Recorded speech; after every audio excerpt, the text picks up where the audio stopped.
Well, hello everyone, how are we doing? I hope everyone's absolutely brilliant today and doing very well indeed. Now, there's a Patron question and answer video 4 months in the making. Actually, I've just started researching it today actually because I've had so much stuff going on and these two people are still patrons and they've been waiting and because I did suggest this on the Patron page and this calls for a patron reward. So let's go, and this is for everyone to see, but only the patrons can ask questions when I say so. Right, and thank you to the people who've been generous to me. You people are amazing. First question from C. What are some of the more outlandish stories that you think have a possibility of being remotely true? E.g., could Gulliver's travels be literal? And the second question is from E.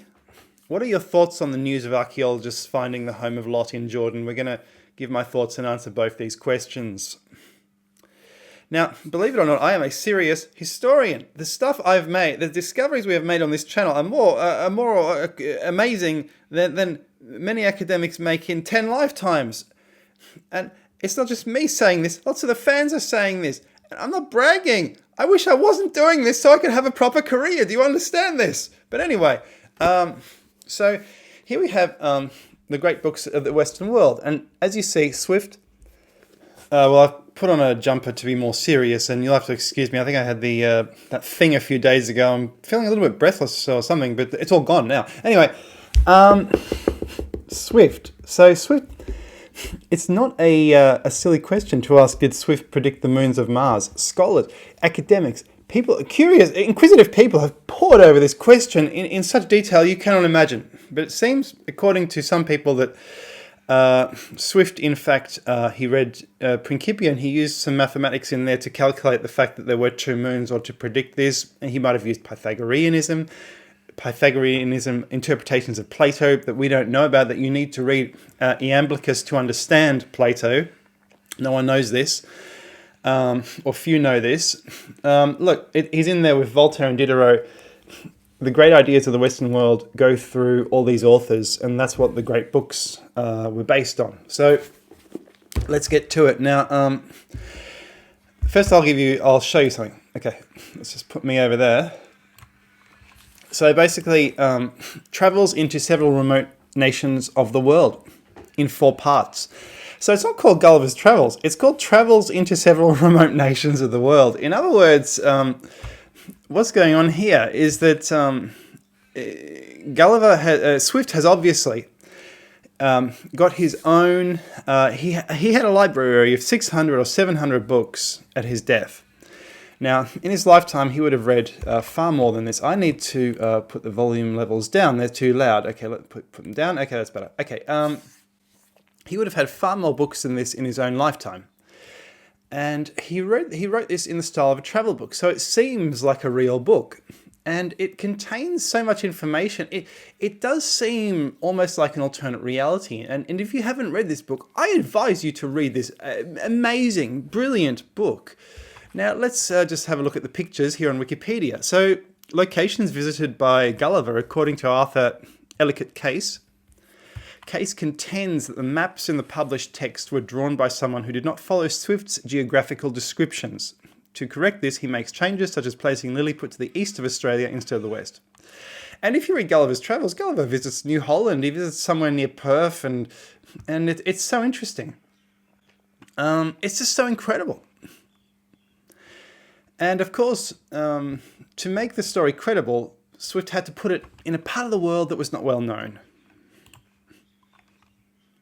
And of course, he made it like Mandeville's Tales. He was inspired by lots of books in the past, and he inspired so many authors of the future. Is there any basis to it? Gulliver discovers Laputa, the floating, flying island. And that's quite interesting because that's exactly what Indian mythology talks about. How well read was this guy? And the more you look into him, the more you see this guy was incredibly well read. This guy was a genius. This is Indian or Aryan mythology. He might have read other mythologies. It might be in the Arabian Nights, which are based on mythologies, based on other ideas. So interesting. So let's just put me back. So here I am. I've returned. There we go. I've just risen up from the depths, just like the reverse version of Don Giovanni. So anyway, so let's get into it. So I read this back in 2009, and I thought, wow, this is one of the best books I've ever read. Gulliver's Travels. You have to read it. Obviously inspired by Rabelais, the French author, and the Tales of Pantagruel. I only got through 2 of the 4 books, or 3 of the 4 books. I think I got through the 3rd one, which was painful, and I'm not going to touch the 4th one. I did that back in 2003, and I thought, why am I wasting my youth reading this junk? You know, and it gets worse and worse as you go. It's like he's on drugs, or he's drunk, or he goes crazy, and the 4th book is almost unreadable. But the first one, it's genius, it's amazing, it's brilliant, and there are statues of Rabelais in France. But anyway, Swift was a genius, and we cannot dismiss him. We cannot dismiss this as being pure fantasy. This is based on things he's read. Everything in here is based on things he's read. And he's an amazing man, just a funny man. I'll just read a bit from his biography at the start here. So let me just, right, let's see now. Right. So basically, we all know about his he was a satirist. These days you'd call a satirist maybe an internet troll or something like that. But he wrote a modest proposal for preventing the children of poor from being a burden to their parents or country in 1729. And he talked about, you know, the parents of the poor, they can eat the children, or they can use them as slaves, and he was so serious in his language, and he does the same thing in Gulliver's Travels, and that's what makes it so ridiculous and entertaining, because he's the king of silliness and in this regard.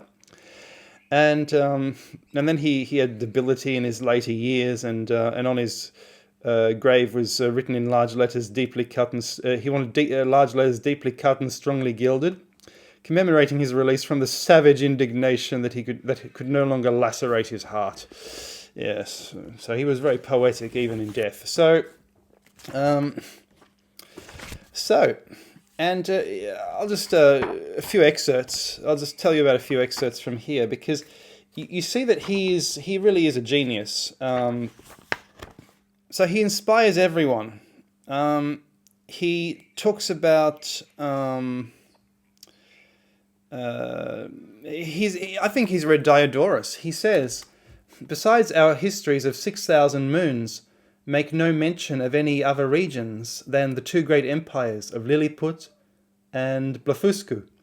6,000 moons. So moon years is, Diodorus talks about moon years being used to calculate.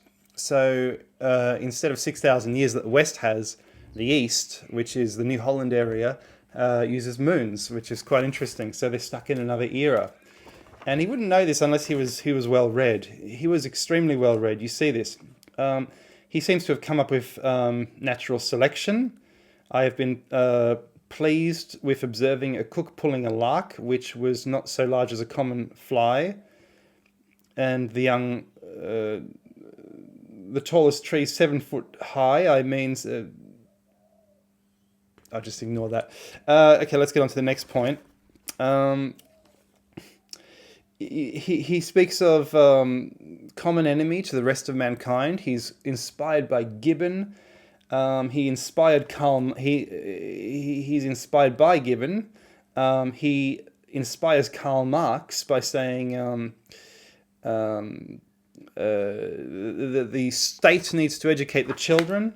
And this is he inspires everyone. It's based on Principia. It's based on author after author after author. You see so much in here. Anyway, he critiques different types of technological societies. He's obviously inspired by Erasmus, by Newton. He says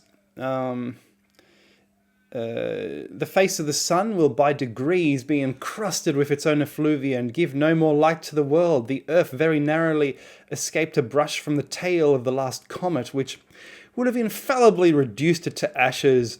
And he goes on and on and on. Look, I'm going on myself.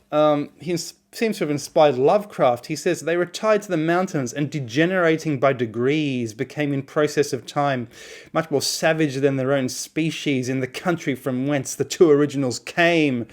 It's incredible. It's incredible. It's just unbelievable. Anyway, so is there something to it? Look.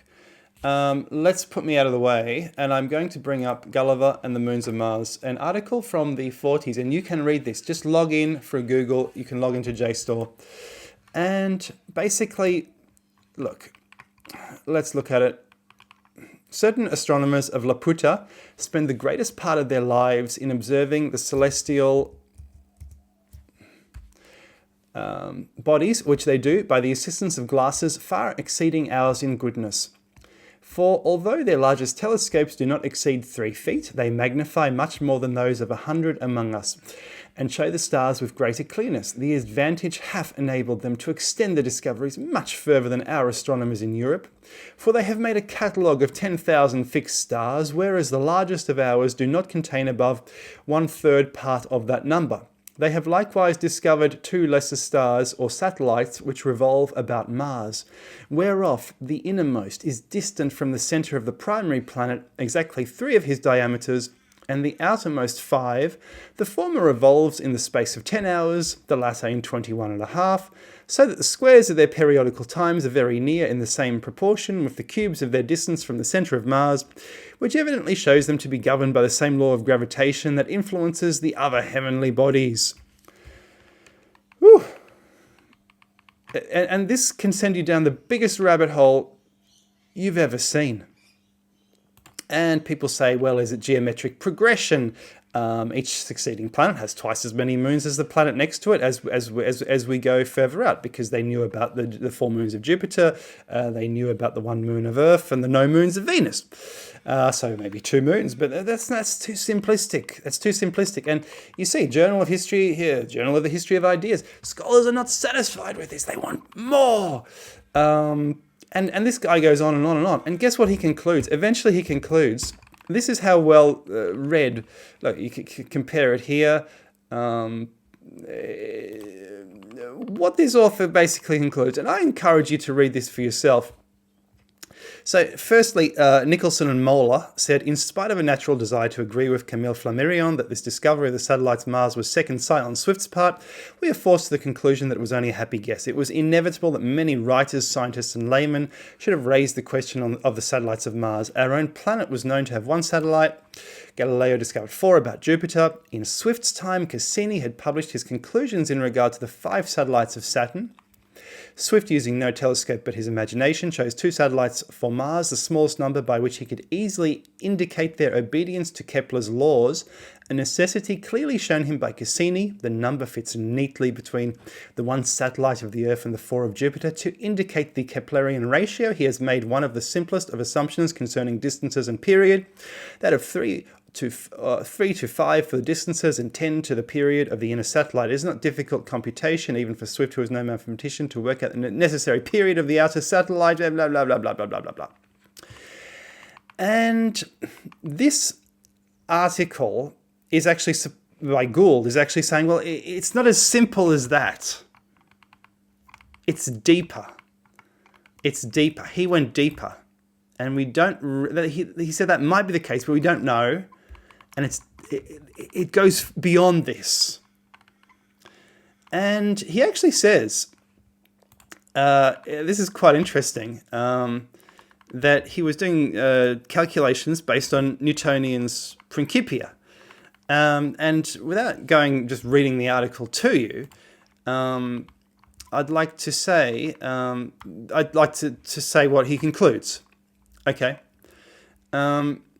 We must conclude that Swift proceeded here with the physical experiments in a systematic way. These are of the Principia.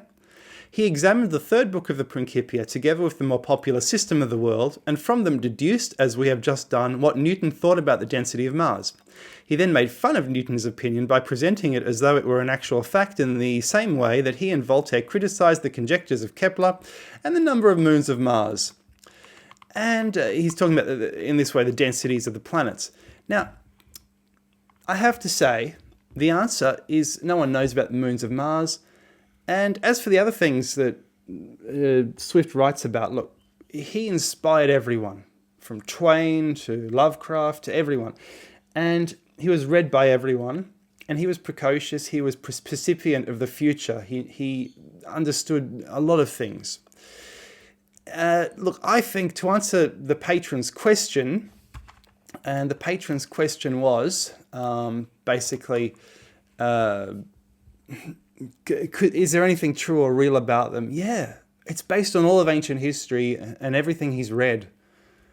And as for the lands, they could be based on Mandeville. I have yet to read it. Let's put me back. There we go. Oh, look. Oh, there I go. Up from the abyss. So let's get to the next question. So the next question was dwellings of Lot. So I'm just going to react to this article to answer the question. And firstly, Lot is Lud, like the Lud tribe, the Lugi tribe. So I'm going to get rid of me, and I'm going to put that window back. The dwellings of Lot. So the question was basically, what do you think of the discovery of the home of Lot? So basically, this is the Lugi tribe. This is the home of the Lugi tribe, or Lud. Was there the lad? Basically, the lads. Was there a lad or a guy called Lad in southern Jordan? And let's look at this. So local experts in Jordan, in collaboration with relevant government agencies, have announced the discovery of Prophet Lot's dwelling in the southern part of the country in the southern Jordan Valley region. On Friday, Muhammad Hamad, what a name, head of the Tourist Guides Association of Jordan, said the latest revelation was one of the most important discoveries of the Jordanian state in the 2nd century. Experts have used astronomical, geological, geographical arguments to substantiate this discovery. In addition, archaeological excavations and routes in the area were also given special consideration. It sounds like exclusive access, doesn't it? According to the Jordanian state news agency Patron, the evidence obtained includes Babylon, the Ebla tablets, the Akkadian tablets, and the later Roman roads.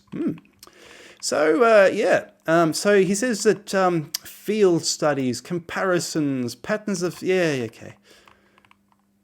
Is that it? No, okay. Right. Now look, what they're basically saying is it's probably been well known for a long time that this is a home of Lot. Okay.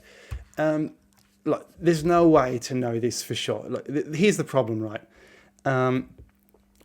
This is a problem of history. There is a legend of Lot, and there is a house found, which probably in the past was being called or associated with being the tomb of Lot or the home of Lot. Okay, this is probably a case of spin once again. Now, the archaeologists are the ones who always try to be very high and mighty. They don't go in for these legends and stuff, but if they don't go in for the legends and stuff, they don't get the publicity they're after. Because lots of them are, they want to be famous. They want to discover something famous. And honestly, this is the bad way to go. It's the way to go to get publicity and maybe funding, but you're not going to see an article saying this is the home, we found the home of Lot. So you'll never see that. So this is something, I guess for the newspapers or something like that. And I would just don't pay too much heed. This is just something that's probably always been suspected as the home of Lot. Look, I could be completely wrong here, but this is a pattern that happens over and over and over again. So don't pay this too much heed. Okay, cheers. And I want to wish you a very good. Let's see if I can get me back. No, I'm down there. I'm stuck. Oh, well, I can't come back. Okay. All right. Well, see ya. Bye.